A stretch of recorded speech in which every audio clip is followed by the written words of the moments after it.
उत्तर प्रदेश में पिछले 8 महीनों में कांग्रेस ने जो कुछ किया है वो पब्लिक के सामने मौजूद है।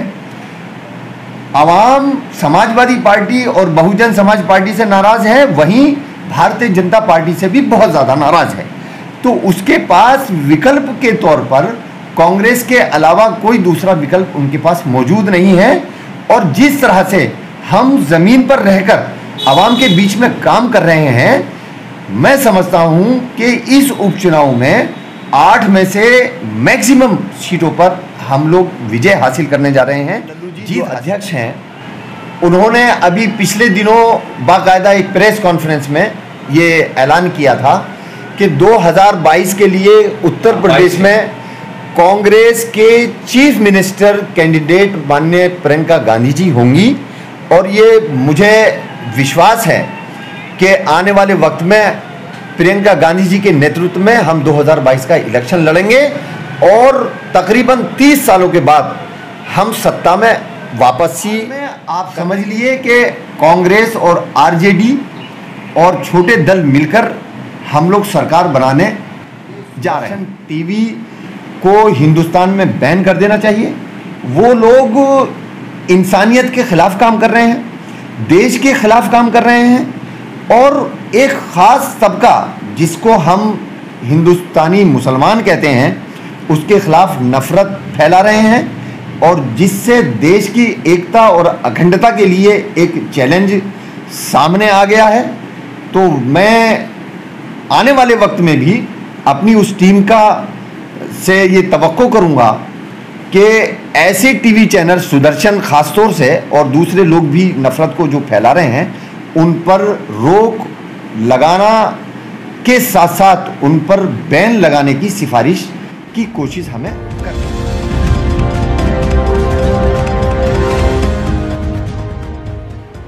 भारत न्यूज़ 91 में आपका स्वागत है। मैं हूं मेहताब खान। इस वक्त मेरे सामने उत्तर प्रदेश कांग्रेस के जनरल सेक्रेटरी बदरुद्दीन कुरैशी मौजूद है। बदरुद्दीन कुरैशी जामिया स्टूडेंट यूनियन के प्रेसिडेंट भी रह चुके हैं। आइए उनसे करंट मुद्दे पे कुछ बात करते हैं कि जामिया में जो सीएए धरना प्रदर्शन जो जारी था, जो हुआ था, उसमें उस दौरान जो है बहुत सारे जामिया के सोशल एक्टिविस्ट उठे, पुलिस द्वारा उठाए गए, सरकार द्वारा। जितने सारे सोशल एक्टिविस्ट हैं उनके लिए आपने क्या करा जो जेलों में आज बंद है, जामिया धरना प्रदर्शन में जो लोग उठे थे? देखिए, सबसे इस्लामिया हमेशा हिंदुस्तान में जब भी कानून और डेमोक्रेसी का चैलेंज जब भी खड़ा होता है तो जामिया मिल्लिया इस्लामिया के तलबा स्टूडेंट उसके तहफ़्फ़ुज़ के लिए, उसकी बका की हिफाजत करने के लिए सबसे पहले आते हैं। वो इसलिए आते हैं कि इस इदारे की जो क़याम है वो आज़ादी की गोद से पैदा किया हुआ इदारा है। इसलिए यहाँ के तलबा कभी भी समझौतावादी स्थिति में नहीं जाते हैं, हमेशा हिंदुस्तान के आइन पर यकीन रखते हैं, हमेशा सेकुलर किरदार को बहाल रखने के लिए और हिंदुस्तान की गंगा जमनी तहजीब को बनाए रखने के लिए अपना योगदान वक्त वक्त पर देते हैं। इसी वजह से एनआरसी और सीएए मौजूदा गवर्नमेंट ने जब ये एक शोशा हिंदुस्तान की पार्लियामेंट में छोड़ा तो जामिया मिल्लिया इस्लामिया के ज़ीवकार तलबा ने इसकी मुखालफत में सामने आए। लाठी और डंडे जिस तरह से आज़ादी के वक्त में हमारे अकाबरीन ने, हमारे लीडरों ने झेले और घायल हुए, उसी तरह से आज भी वो जज्बा हमारे स्टूडेंट में और जामिया मिल्लिया इस्लामिया से ताल्लुक़ रखने वाले तमाम बरादरी, हम लोग जामिया बरादरी कहते हैं, रखने वाले लोग जो है आज भी सरकार की दमनकारी नीतियों के खिलाफ सड़कों पर उतरने के लिए हमेशा तैयार रहे हैं। और सीए और एनआरसी की वजह से जामिया मिल्लिया इस्लामिया ने हिंदुस्तान में क़यादत की उस काले कानून की मुखालफत करने के लिए, उसी के बाद से शाहीन बाग वजूद में आया और देश के अंदर सैकड़ों की तादाद में शाहीन बाग आए। उसके बाद सरकार बौखला गई और जामिया मिलिया इस्लामिया की ख़ास तौर से मैं सलाम करता हूं अपनी उन तालिबात का, जो कि लड़कियां होने के बाद भी मौजूदा प्रशासन के खिलाफ खड़े होकर और दिल्ली पुलिस ने बाकायदा लाठीचार्ज करने के बाद उसको झेला। अपने सीने पर, अपने बदन पर आज भी दिल्ली पुलिस के जख्मों के निशान हमारी बहनों के ऊपर हैं, हमारी बच्चियों के ऊपर हैं। ये काबिले फ़ख्र है कि जामिया मिलिया इस्लामिया आज भी वो तलबा, वो स्टूडेंट पैदा करती है जो हिंदुस्तान के आइन में यकीन रखती हैं और हिंदुस्तान की गंगा जमनी तहजीब को बरकरार रखते हुए ऐसे काले कानून के खिलाफ खड़े होकर सड़क पर उसकी मुखालफत करती हैं और सरकार को एक तरह से आवाज़ देती है कि आप एक तरफा कोई भी कार्रवाई नहीं करेंगे। बद्र भाई, मैं ये पूछना चाहता था कि आपको प्रियंका गांधी जी की तरफ से बाकायदे नॉमिनेट किया गया है, आप यूपी कांग्रेस कमेटी में जनरल सेक्रेटरी नॉमिनेट किए गए हैं और अभी यूपी में बाई इलेक्शन होने जा रहे हैं कुछ कॉन्स्टिट्यूएंसीज पर, तो उसमें आपको भी टूंडला की जिम्मेदारी दी गई है नसीमुद्दीन सिद्दीकी के साथ। तो उसी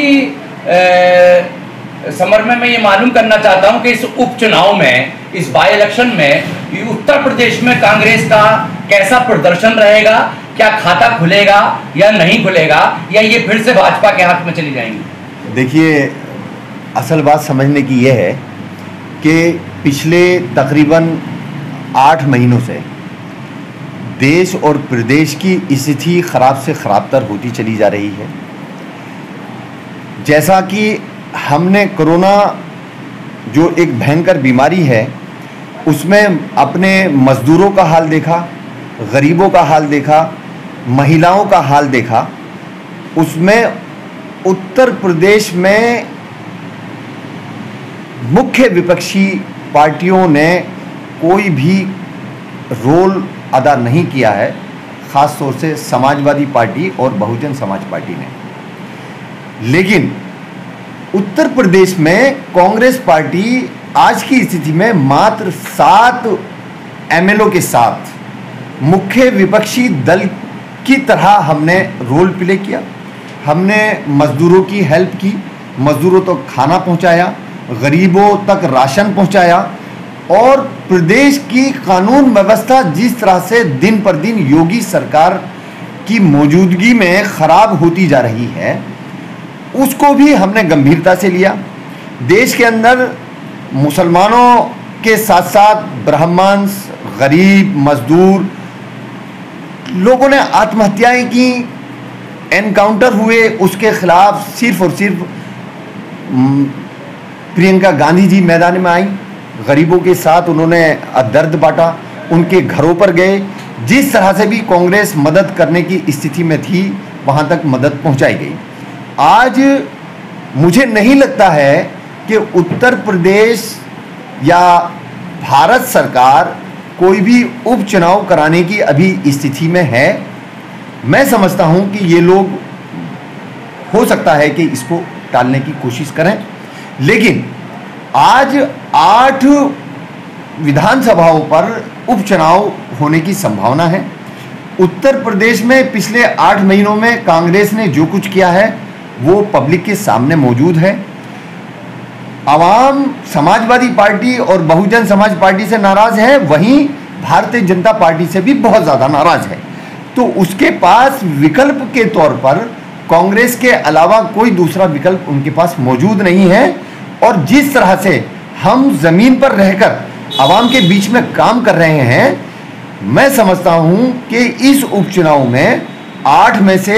मैक्सिमम सीटों पर हम लोग विजय हासिल करने जा रहे हैं, जीत हासिल करने जा रहे हैं। अच्छा, एक सवाल इसी में मेरा एक और है कि उत्तर प्रदेश में जो आगे आने वाले विधानसभा चुनाव हैं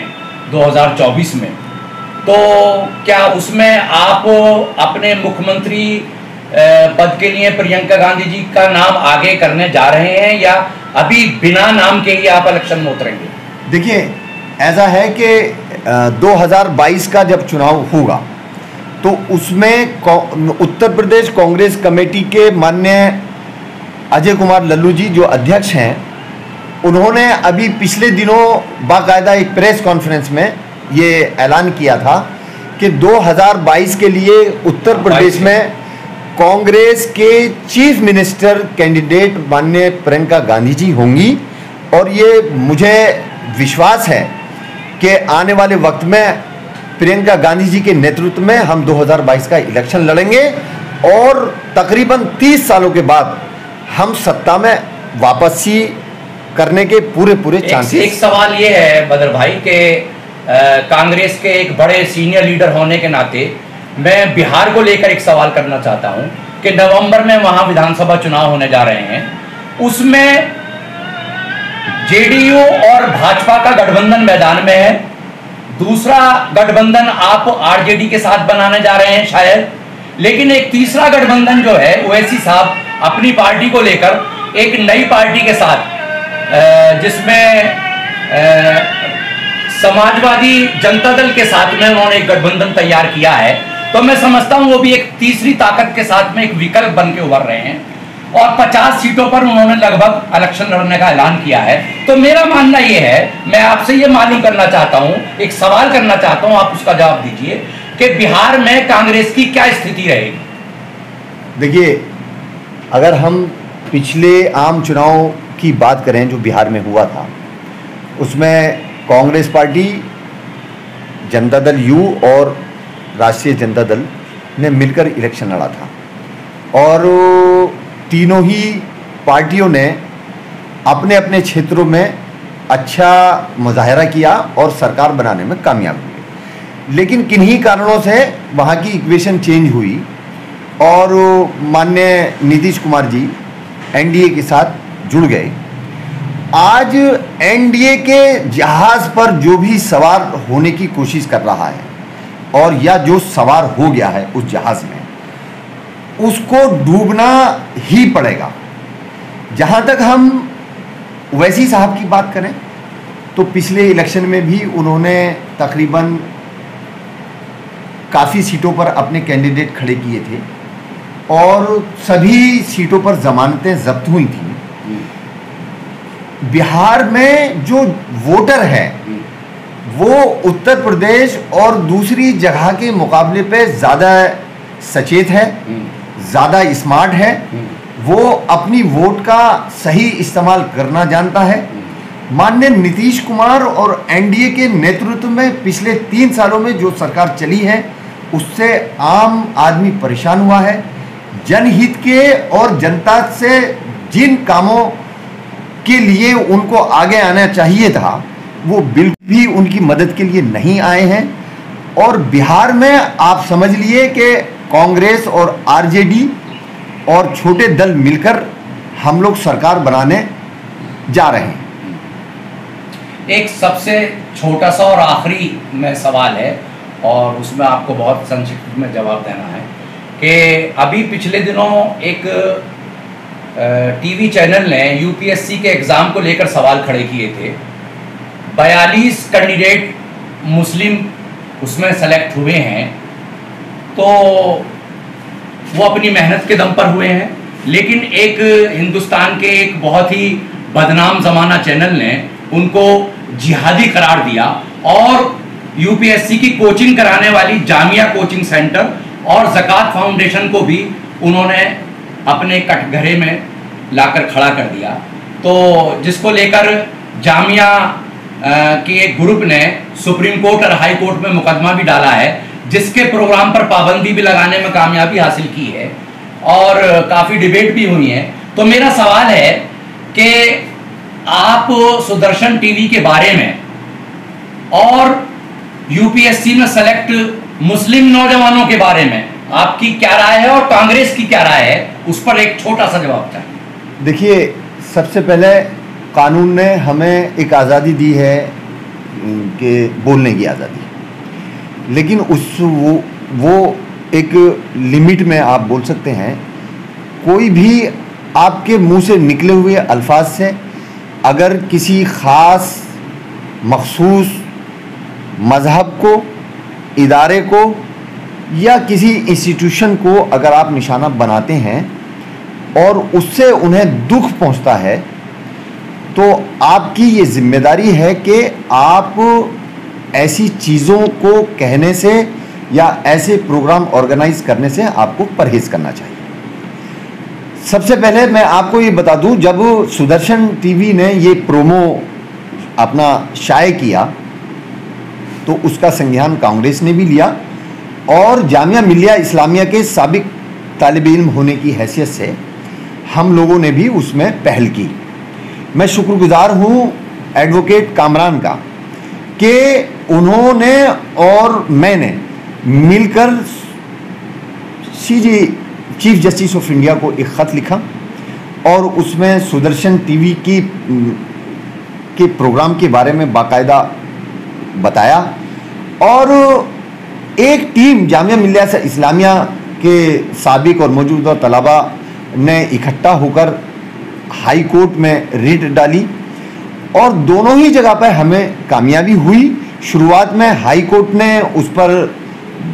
रोक लगाई, लेकिन बाद में रोक लगाने से इनकार किया तो जामिया मिलिया इस्लामिया के तलबा और बाकी दूसरे लोग मिलकर सुप्रीम कोर्ट गए और सुप्रीम कोर्ट में मैं शुक्रगुजार हूँ सुप्रीम कोर्ट की उस बेंच का, जिस बेंच ने बहुत ही सीरियस उस मैटर को लिया और ऐसे कमेंट जस्टिस चंद्रचूड़ ने और दूसरे जज साहिबान ने किए कि मैं समझता हूं कि सुदर्शन टीवी को हिंदुस्तान में बैन कर देना चाहिए। वो लोग इंसानियत के ख़िलाफ़ काम कर रहे हैं, देश के ख़िलाफ़ काम कर रहे हैं और एक ख़ास तबका जिसको हम हिंदुस्तानी मुसलमान कहते हैं उसके ख़िलाफ़ नफ़रत फैला रहे हैं और जिससे देश की एकता और अखंडता के लिए एक चैलेंज सामने आ गया है। तो मैं आने वाले वक्त में भी अपनी उस टीम का से ये तवक्को करूँगा कि ऐसे टीवी चैनल सुदर्शन ख़ास तौर से और दूसरे लोग भी नफ़रत को जो फैला रहे हैं उन पर रोक लगाना के साथ साथ उन पर बैन लगाने की सिफारिश की कोशिश हमें करनी है। जामिया धरना प्रदर्शन के रिलेटेड जो मैंने आपसे सवाल पूछा था उसका पूरा जवाब मिल नहीं पाया। ये जामिया में जो धरना प्रदर्शन में ये सारे जो बहुत सारे सोशल एक्टिविस्ट जो जेलों में बंद है उनके लिए आपकी पार्टी या आपकी टीम क्या कर रही है? देखिए, हमारी जामिया मिलिया इस्लामिया के साबिक तालिब इल्मों की एक एसोसिएशन है और वो एसोसिएशन आजमी के नाम से जानी जाती है। आजमी जो है अपने जो तालिब इल्म जेलों में बंद हैं या CANRC पर पूरे हिंदुस्तान में जामिया के साथ साथ जहाँ जहाँ भी लोगों को जेलों में बंद किया गया है, हम उनकी कानूनी कार्रवाई कर रहे हैं। उनके लिए अदालत में वकीलों की एक टीम वहाँ पर मौजूद है और ज़रूरत पड़ने पर कांग्रेस पार्टी की तरफ से जनाब सलमान खुर्शीद साहब जो सुप्रीम कोर्ट में सीनियर लॉयर हैं, उनको भी कहा गया है कि अगर ज़रूरत पड़ेगी तो हाई कोर्ट या सुप्रीम कोर्ट में अगर उनकी ज़रूरत पड़ती है और वहाँ तक केस जाता है तो उनके लिए सलमान खुर्शीद साहब भी तैयार हैं। मैं बधाई देता हूँ, मुबारकबाद देता हूँ अपने साबिक तलबा एसोसिएशन के उन जिम्मेदारों से और वाइस चांसलर को भी कि उन्होंने मिलकर जामिया मिलिया इस्लामिया के वक़ार को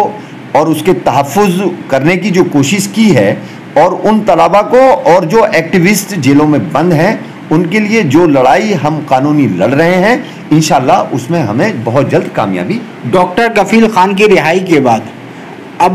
ट्विटर पे या सोशल मीडिया में एक ट्रेंड चलाया जा रहा है कि IPS संजीव भट्ट की रिहाई का मुतालबा। उसके लिए IPS संजीव भट्ट के लिए आपकी पार्टी या आपकी टीम क्या कर रही है, आवाज़ उठा रही है या हिस्सा लेना चाह रही है इस कैंपेन में, ये बताइए। देखिए, जैसा कि आप जानते हैं उत्तर प्रदेश कांग्रेस कमेटी